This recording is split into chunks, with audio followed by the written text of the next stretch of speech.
Right, so the plan is now we're going to move on to making sure that people in this room can get more commissions. That's the idea. So next up on stage, we're going to have some representatives, leading representatives of Unscripted across the major UK broadcasters. They're going to lift the lid on the current commissioning landscape and have a discussion about what is going on in the unscripted space. So if you wouldn't mind, please welcoming on stage Joe Street, who is the Director of Commissioning of Nations and Regions and Head of Lifestyle at Channel 4. Welcome to Joe. Up you come, Joe. We've also got Nick Andrews, Head of Commissioning for BBC Wales. Llion Iwan, Head of Content at S4C. And Joe Mace, Entertainment Commissioner at ITV. Come on, Joe. Lovely stuff. Do you want to sneak on the end there, Joe? Lovely and perfect. Yeah, you happy there? And then you've all got microphones there. Magic. Right. Well, thank you very much for coming to join us this afternoon, this morning. Plenty for us to get stuck into, but I think the obvious place to start when we're talking about unscripted, a lot of the conversations that we have sometimes at the moment is about one element of unscripted particularly, that is factual entertainment programming. Nick, if you don't mind, I'll come to you for this first one. Is there still genuine appetite amongst commissioners for factual entertainment programming? Is it dead? Is there still life yet in it? There is life, it is not dead. All will be okay. Good. More? Well, we've got 40 minutes actually, okay, Nick, so yes. if you wouldn't mind. I think what's clear, and we just heard the panel talking about it previously, that there is structural change going on super fast. So a lot is happening and a lot is changing, and of course, that worries people. And I think within commissioning for BBC Wales and the broader BBC, we need to tackle a changing landscape as quickly as we possibly can. So, when we look at Fact End, you see on the iPlayer these seriously impactful shows that people are really beginning to talk about. I was with my daughters the other day. They are very much looking forward to The Traitors coming back. They don't show any interest in iPlayer other than for The Traitors. So I think it's incumbent on commissioning to think, what do the youngs come to iPlayer for? And I think Fact End is a really juicy genre for them to come to. And then from a BBC Wales point of view, you sort of think, well, how do we get into this space? How do we get into Fact End through the prism, the weird prism of portrayal that I see everything through? And Catherine Catton and I were mulling this very question, and actually we want to lean into that. So I don't think the genre is dead at all. I think actually it's an opportunity for us all to lean in to the genre. I was saying to Catherine, how do we get portrayal and representation into the Fact End space? And we're going to launch a development fund to do just that. It's a collaboration, a partnership between BBC Network, BBC Wales, and Creative Wales that we're launching today. We're announcing today, launching over the next few weeks. And really, it is about impact, ambition, some game-changing telly in the Fact End space that's going to put Wales front and centre. So how that happens, ideas welcome, and we're looking forward to reading your proposals. But what we want is huge front-of-iPlayer shows that reflect Wales, but also can work across the UK and around the world. Yeah. That will mean, by the way, not just BBC cash, but third-party distribution, Creative Wales, proper meaty finance plans to deliver, big content for the BBC. Good luck to your inbox, Nick. Dealing with that, it's going to be great. But good news. So some good news to kick off this panel, which is fantastic. Yeah. Yeah. Now, Llion, it's unfair, I suppose, to come to you for this because you've not long started your job, so you're quite new to this particular role. But what's your take on the sort of the Fact End genre in the unscripted space? Well, having sat over there just 7 months ago, working in the industry, I know really how difficult it is to create that original Fact End format. We're all familiar. It works. It's really popular. But then the resources and the money that they take to develop that internationally and sort of network-wise, UK, is huge. So we're trying to find our little niche there, trying to break through. You're looking for formats that work, maybe acquiring them or taking inspiration from them, and then also trying to create your own. But that takes time, and for the independent company, where do they put their resources? Because it's so intensive, and the rewards can be high, but there's only very, very few that can be made, especially with us. So we're looking for the formats that work. Possibly we've taken a few, and then looking for the sector to produce some ideas as well, which they have, and really encourage that. But we, from our particular perspective, we need to be creating them ourselves as well. We will take formats, but we're looking for original content in the Welsh language. Yeah. Same question for you, Joe. In terms of, is this a conversation you've heard as well, as it in terms of unscripted and FactEnt in particular? Yeah, I mean, I'm not an expert in FactEnt unless you count The Masked Singer as a FactEnt show. I think there's some factual bits in it. It's true. Entertaining. Yeah. But certainly, ITV as a network, we've always embraced the bigger end, I'd probably say, during the week of FactEnt, like Long Lost Family. Finding those returning formats has been like an absolute mission. We're still on that journey trying to find. Sue Murphy and her team lead that side more than we do in entertainment. But yeah, we will always be open to big FactEnt stories that can sit on the front page of ITVX. Yeah. So it sounds like then, Joe, there is still a demand for it if it's the right idea, which is obviously a difficult conversation to have, because what is the right idea is so subjective, isn't it? But people do want this stuff still. What I reflect on is, and I would say this, wouldn't I, from a Channel 4 perspective, is that kind of how do we do it? And what we've had enormous success with, shows like Virgin Island, right? It takes a factual subject of young people struggling with intimacy. It's a real world factual issue. We could have made a documentary about that. We could have told that story through that lens. Instead, it was treated in a kind of FactEnt way, not particularly comfortable co-viewing if you're watching it in a shared household, but it becomes a massive show for us in that FactEnt space. But it's also got something to say about, life in Britain. And so it feels, there are ways of telling stories and finding routes into a format that just feel more compelling and feel more distinctive in that kind of PSB landscape, but also in a streamer. Nobody else would make that show. I also look at a show like The Jury, which is coming back, which was, again, a massive formatted but real world proposition. And so the bottom line is nobody sits at home and goes, I think I'm going to watch a FactEnt show tonight. They don't do that. They get a sell. They get a, this is the top line, this is how we want you to feel, or this is what we want you to think about. And so I think we get a bit siloed in, is it dead? Is that as a genre tricky to crack? It is hard to crack because it's hard to make hit shows. But it's how you approach them that I think is the kind of golden. My wife and I binged The Jury in 2 nights, did the whole thing.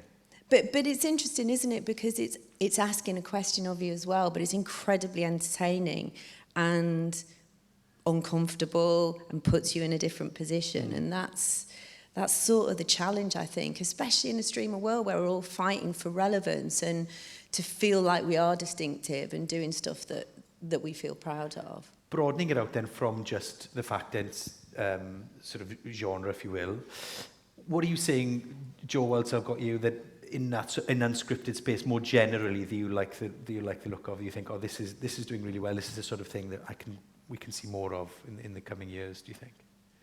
Well, in lifestyle, like I'm really lucky. We sort of, and we're all about streaming. We know that. We know about fast forward. We know about streamer competition.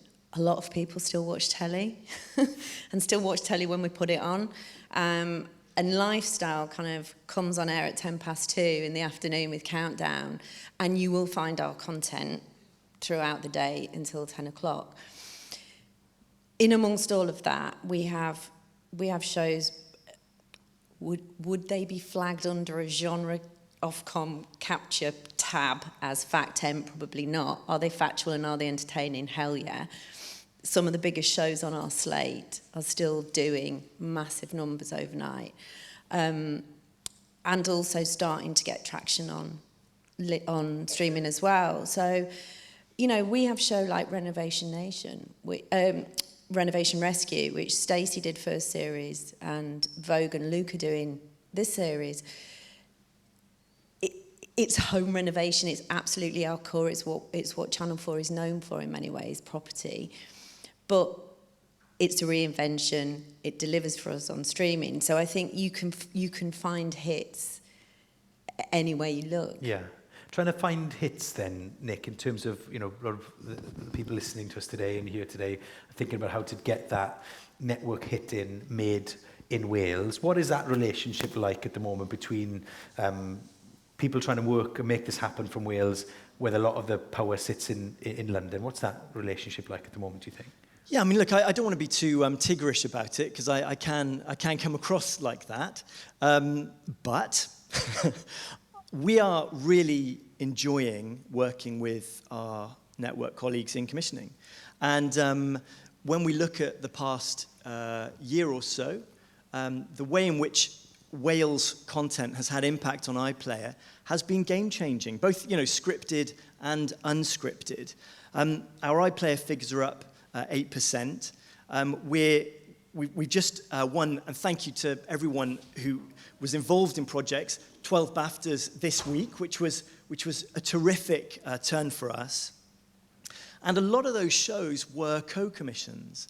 And I think, you know, as part of the BBC strategy across the UK, you kind of think, okay, well, you know, what does that look like? Well, what it looks like is, I can see over the next few years, ring-fenced pots of money, ring-fenced and earmarked for the portrayal and representation of Wales for high-impact content.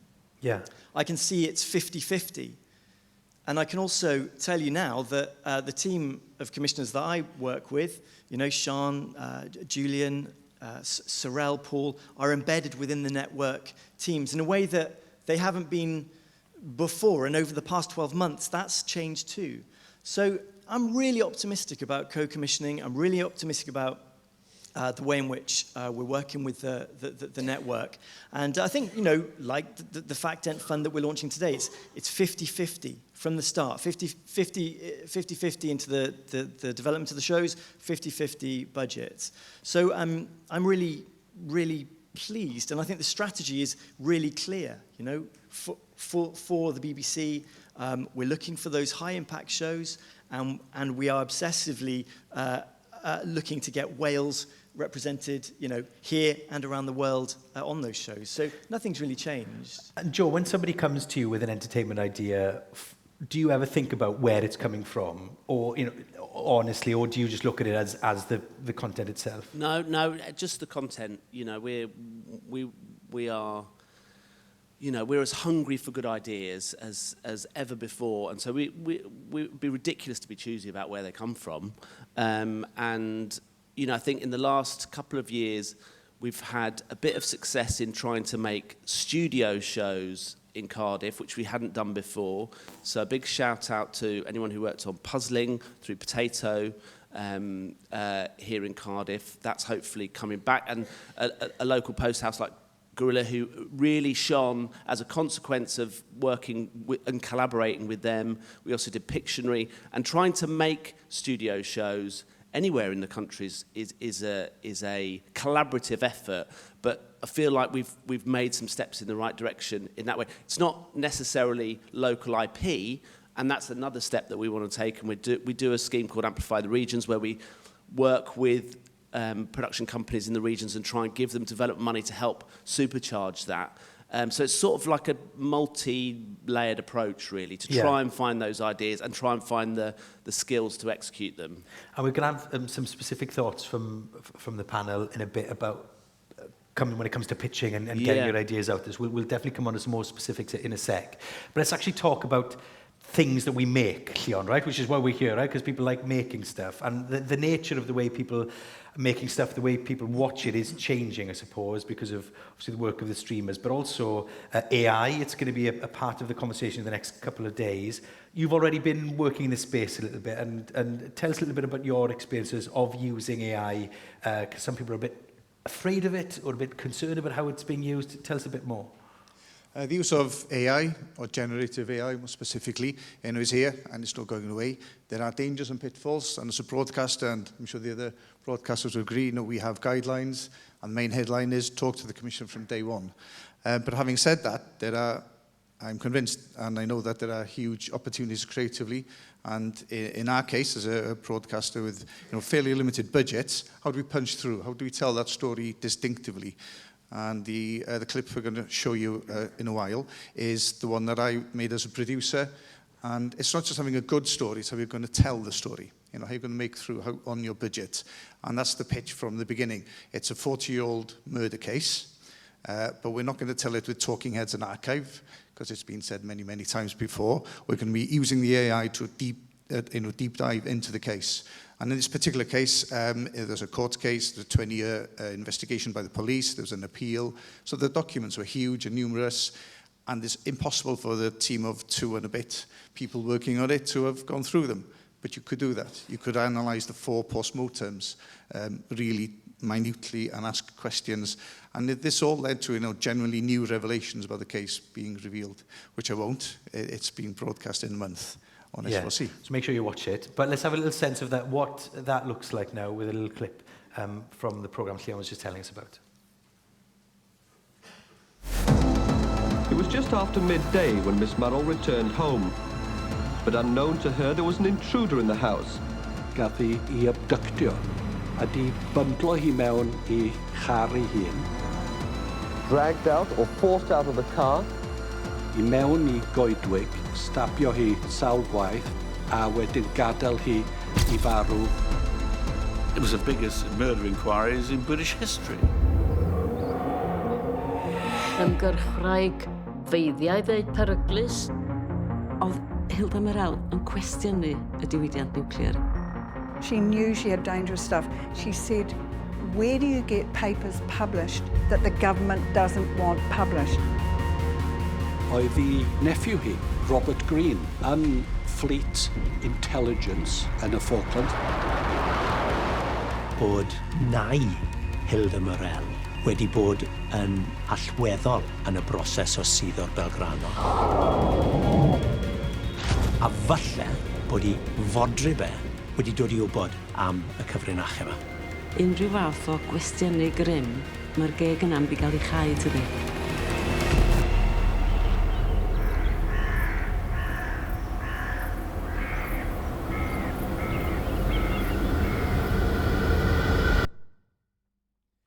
Well, it looks brilliant, Llion. So it's on our screens very soon. And just quickly, because I'm aware of the time. So so AI, people will be thinking, what? So people lost work because you used AI instead, or how did you manage to use it in a way that you can feel comfortable using? So on that analysis side, sifting through the information, asking it questions, and gives you the the answers based on the analysis there. But creatively, as one key scene, the attack happened in broad daylight in a house one side of Shrewsbury. The body was found in a field the other side, and it was driven in a distinctive white car through the streets of Shrewsbury in daytime. The guy in jail was 16 at the time and couldn't drive.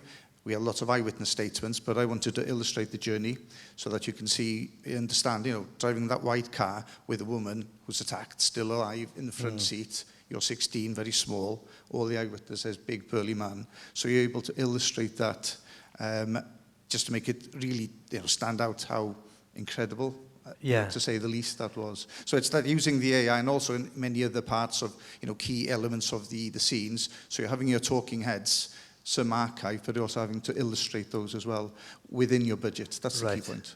Really interesting stuff. Thank you very much. And that's going to be on our telly very soon. So just to finish up then, just some ideas then, Joe, for people who are sitting here who want to get their programs made by you and your team. What would be your suggestions? Any thoughts on how they can pitch their ideas to you? And obviously there are round tables taking place, aren't there? Sorry to interrupt. So people can, delve into the weeds a bit more, but just sort of as broad sort of strokes. There are round tables, and Clem from my team's here, and she's far better at this than I am. So go and have a round table with Clem for sure. I know that on these panels people like to write things down, so I thought I'm going to do my top 5 tips, but then I realised I haven't done them in a particular order. But anyway, so I'll say them out loud and you can write them down, and then I'll feel at least I've given information. First thing, please can you watch Channel 4? And can you also watch Channel 4 Lifestyle if you want to pitch to Lifestyle? And I think, I sound a bit facetious, but like there's a tonality on Channel 4 that's really important to us, and it's what separates us, it's what makes us distinctive. And if you're not watching it and absorbing it and feeling that tone of voice that we have with our audience, you won't be able to deliver for us. So your ideas won't get traction with us in the first instance. Also, we make a hell of a lot of stuff, so please just know what we already make, number 1. Number 2, and it's sort of what Llion was saying, is what story do you want to tell, but how do you want to tell it? What does it look like? Why should I care about the story? Who are the characters in the story? Because even if it's a consumer show, there's a story in that. What are you trying to do? You're trying to help me heat my home for less this winter. You're going to tell me about air fryers. So what story do you want to tell? Tariffs. We're so honest about our tariffs. We publish them. We tell you about them all the time. Please bring us ideas that sit within those tariffs and that are not £500,000 an episode, because we won't be commissioning it. Get to understand our sensibilities. We're kind, we're wholesome, we're joyful. And the last one, and this is really important, be selective about what you choose to pitch to us.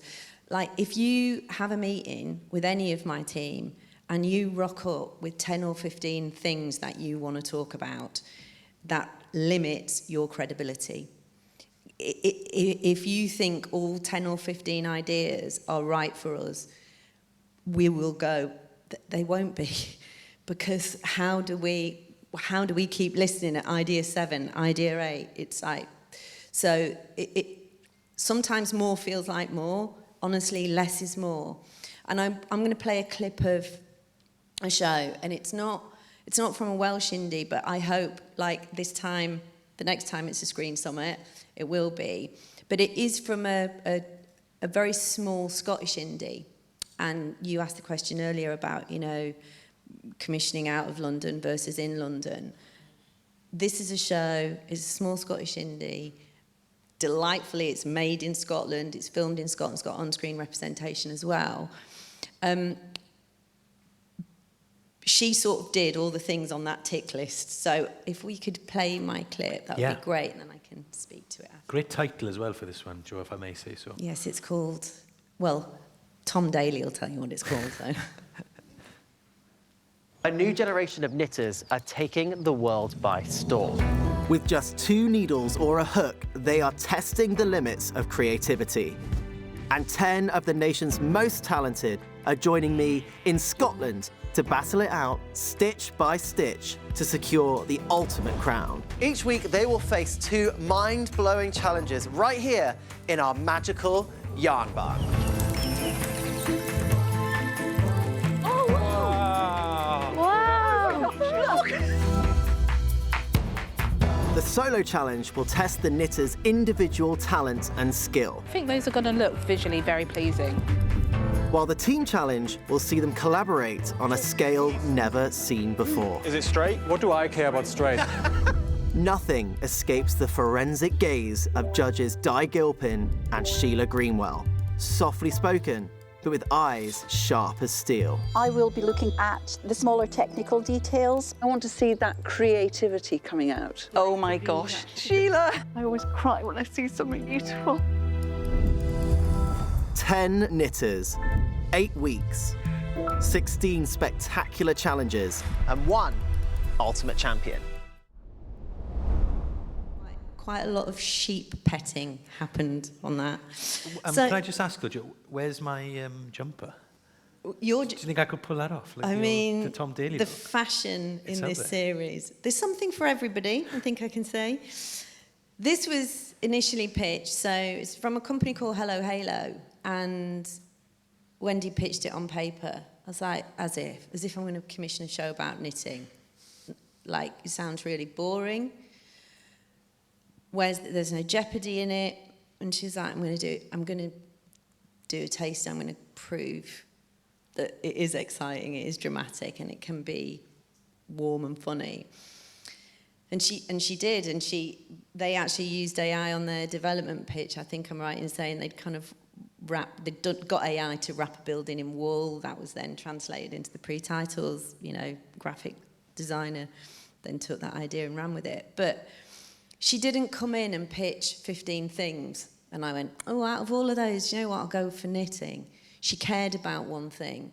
She hustled. She understood what that show was going to be. She believed in it.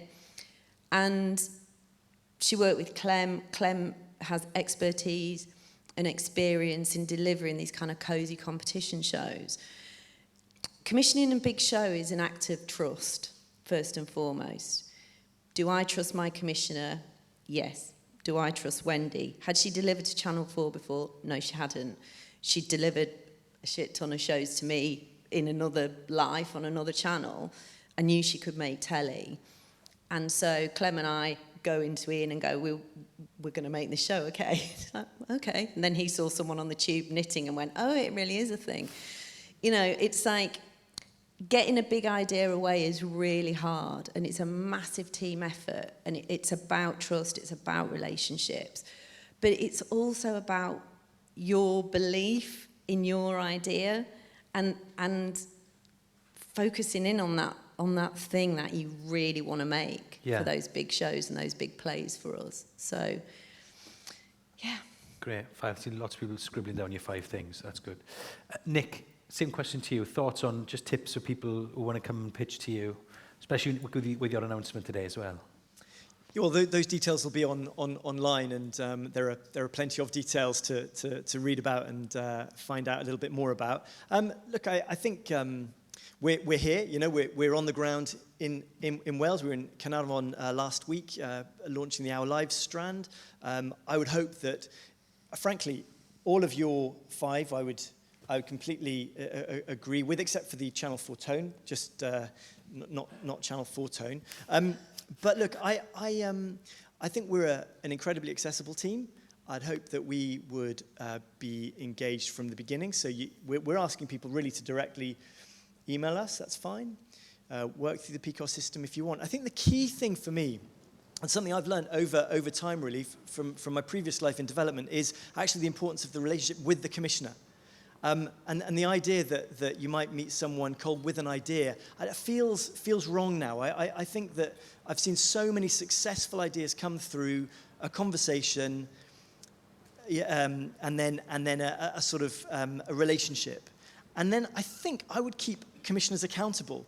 If commissioners aren't putting development money into it, this is my take, I would query whether they're being serious. So I take the giving of development money as a really serious moment, because it's buy-in, financial buy-in that the broadcaster is giving you as the potential producer of the show. So I think definitely the relationship with the commissioner, definitely like commissioning development money, secondary development, there needs to be momentum.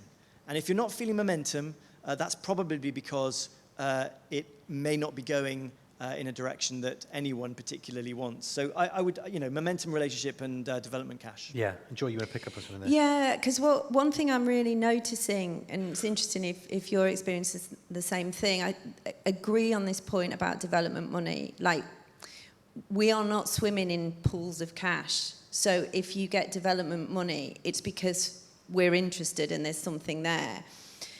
Also, push back. If you don't want to be locked into a development deal with us, that's also fine. And we're noticing more and more that some companies, whether it's because of the turnaround position or they just want to be able to punt it around because we're maybe not able to move quickly enough, are pushing back and going, no, do you know what? We'll fund it ourselves. We're okay. We don't want the cash.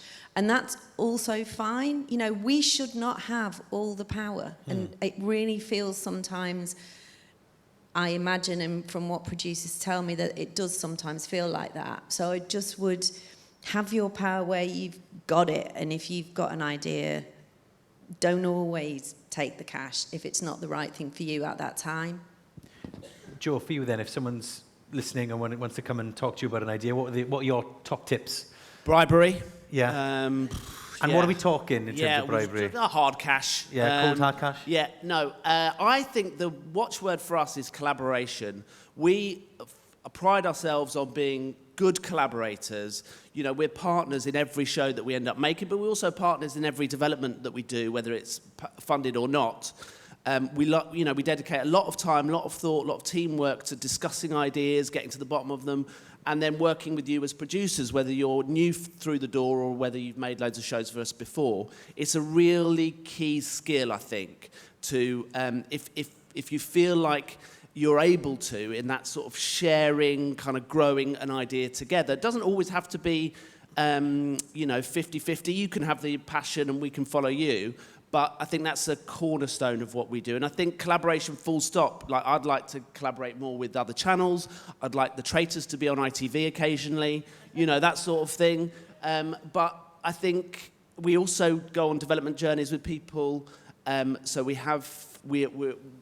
the clip I think I'm going to show in a bit is from another small production company who came to us with a paper idea, and we piloted it in different forms before doing a first short series and now a second series. So that would be my main tip. And also my email address, which is joe.mace, M-A-C-E, @itv.com. Come to me before any of my colleagues, because I'm better than them, so yeah. Well, since you've teed it up so beautifully there, Joe, let's have a little look at Joe's show that he wants to show. Yeah, so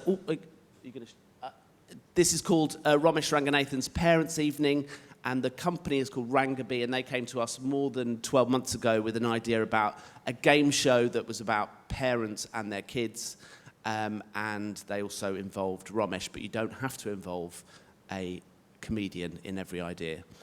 This is a clip from the show. It starts on Saturday. Krishnan, were you a young romantic? I was a very young romantic. I used to kiss a lot when I was very little. Sorry, Krishnan, you are saying these words out loud.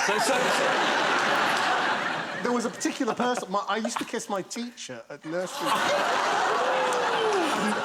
I used to have to kiss my teacher every day before I left. What do you mean? You'd have to? Left school. Well, but who's asking? Who's demanding it? Well, it was in my head. It was very important. And, okay. And so sometimes I would get home and then say, "Oh, I forgot to kiss my teacher," and make my mum take me back. Can you imagine being that teacher singing, "Thank God that day's over"? And when you see Krishnan's mum pull up outside, oh God, I've got to kiss this little prick. She used to call me Loverboy. Your teacher used to call you Loverboy? Are you allowed to comment on an ongoing investigation? Mum, who would you prefer to be in a power couple with, Pete or Krishnan? I think it's Krishnan. OK. Why is that? He's a lover boy.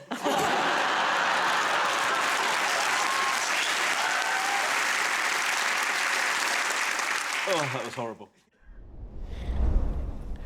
And so that came to you as from a smaller company that you hadn't worked with before? Never worked with ITV before. It was a paper format. With quizzes and game shows, as you'll know if you've developed them, they evolve. But we did it together, and like I said, we did a small run through. Then we did a pilot. Then we did a short series last year. And now we're doing a full second series. It's very much a journey then for you, Joe. Yeah. Llion, be amdano ti, what about how would you like to collaborate or work with people if they've got ideas they want to see on S4C? How should they go about doing it? Commissioning's a leap of faith. We're all trying to guess what tens, hundreds, even millions of people will choose to sit and watch months, down the line. So a key part of that is the relationship between the producer and the commissioner. So you're always pitching before you pitch. Nick's touched on that. You're developing the relationship and you're constantly being assessed. Will you deliver without causing a headache? Yeah, and it doesn't sound like it from anybody's answers. You're not looking for certain, when you know, I suppose, which is the difficulty of commissioning, right? But you're not looking, Llion, for a very specific programme. Your eyes are open to any ideas that might come your way. Yeah, because otherwise our personal tastes and, will dominate the agenda. So it should be open, that collaboration. We're looking in certain directions, but it's coming, the vast variety of producers that we deal with, coming with their ideas and that passion. Yeah. Well, just to finish up, because it is coffee time very soon, just look into the future, Joe. How are you feeling about sort of the future of unscripted television? We had a big conversation at the beginning of the day about how difficult it's been for people recently, but how are you feeling about unscripted telly going forward in the age of AI and streaming and what have you?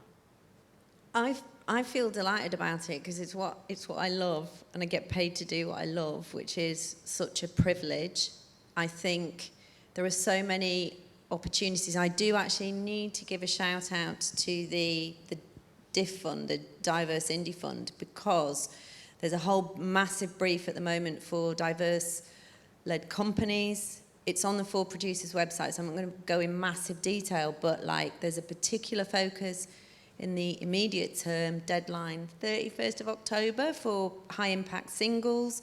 But that DIF fund is open across all genres, and it's a real opportunity to pitch into Channel 4, but also for us to amplify different voices. So if you're a diverse-led indie, specifically, if you're in this room, please have a look at that, because I think that there are great opportunities there.